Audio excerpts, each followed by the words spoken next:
The NFL offseason is here, and yes, the draft gets all of the hype, but first comes free agency. That's right, spending all that money, making a rain all up in this mother father, and yes, the Minnesota Vikings are $4.6 million over the projected 2021 salary cap, of course. Our share cap is a myth. And there's always money in the banana stand because I think we know.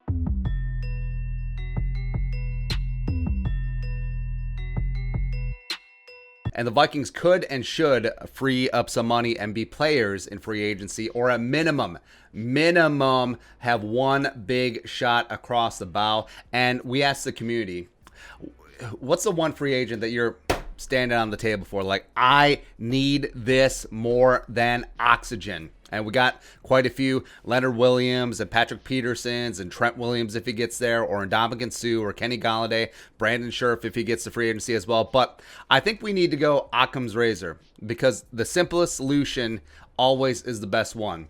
Free up that cap money by restructuring Reef. Well, not restructure, pay cutting Reef, possibly pay cut of Kirk Cousins, as well as cutting Kyle Rudolph and Shamar Stephen, and throw all of that money at Patriots guard Joe Thuney. Woo! That is right. That is right. Simple, sleek, sexy. Get after it. A couple factors here. Number one, he's a stud left guard, and beep a pop up. Minnesota Vikings' weakest link at offensive line last year was Dakota Dozier at left guard. Thuney posted a 74.2 overall PFF grade last year and a 70.2 grade run blocking for a Patriots run game that was pretty bereft of talent. Also only allowed 17 pressures, 2 sacks, and had 3 penalties on 511 pass blocking snaps. And for comparison, Dakota Dozier allowed 46 pressures, 6 sacks, and had 9 penalties, which is not good.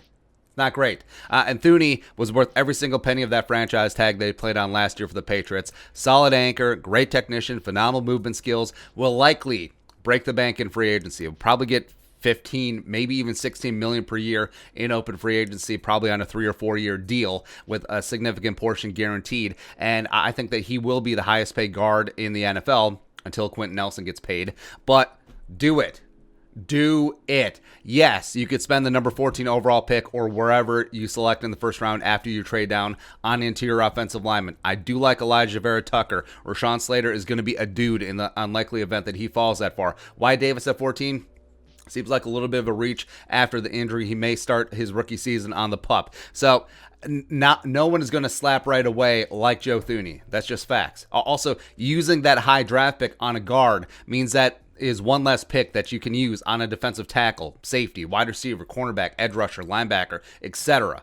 Plus, you hope that Elijah Vera Tucker or Slater or Wyatt Davis or Landon Dickerson or whoever, even though I'm big fans of all those guys, will be as good as Joe Thuney. And maybe they will be. Certainly have that potential. But right out of the gate, right out of the chute, Vikings all in on 2021?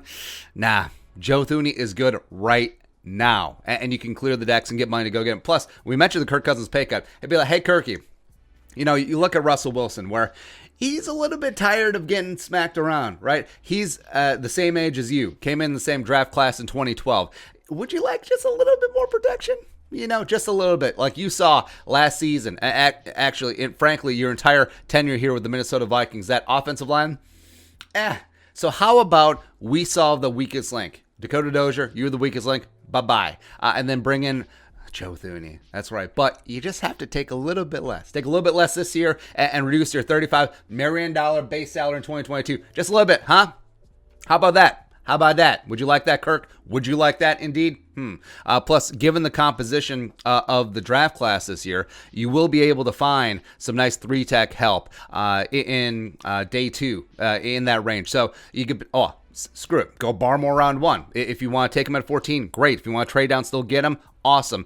But day 2, Aleem McNeil, Levi Wuzariki, Davion Nixon, Jalen Twyman, Darius Stills, etc. There is lots of talent that will contribute right away in a rotational role at that 3-tech spot, where if you take a guard right away, and I think that the move is to throw all that money at Thuney. And it would be very similar to when the Vikings threw the poison pill at Steve Hutchinson. Now, I'm certainly not saying that Joe Thuney is at a Hall of Fame caliber level, but what he is a top 5 at his position, extremely solid starter. In fact, even a little bit underrated. Like, he's never made the Pro Bowl. Just fix the problem. And if the Vikings starting offensive line week 1 is Riley Reef back, probably on a pay cut, or they give him extension that lowers his 2021 cap hit. Joe Jumpin' Thuney, Garrett Bradbury, NC State next to NC State, Ezra friggin' Cleveland, yes, still on card, or he could Ezra left tackle, Reef at right guard. I don't know. Of course, Brian the Real Deal O'Neal, fresh off a brand new extension, get that done.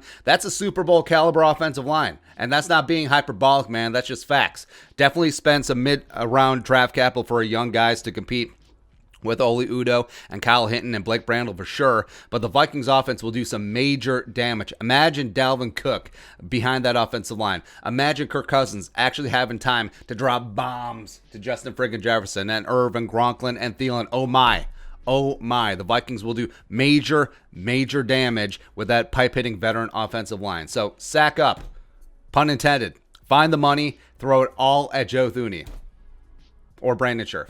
One of the two. Either way, get it done. Be your thoughts. Free agent, you're staying on the table for jumping Joe Thuney. Let us know in the comment section below. Subscribe for daily Vikings takes. Want to support that work? Pull us in the Venmo. But until next time, Skol, production value.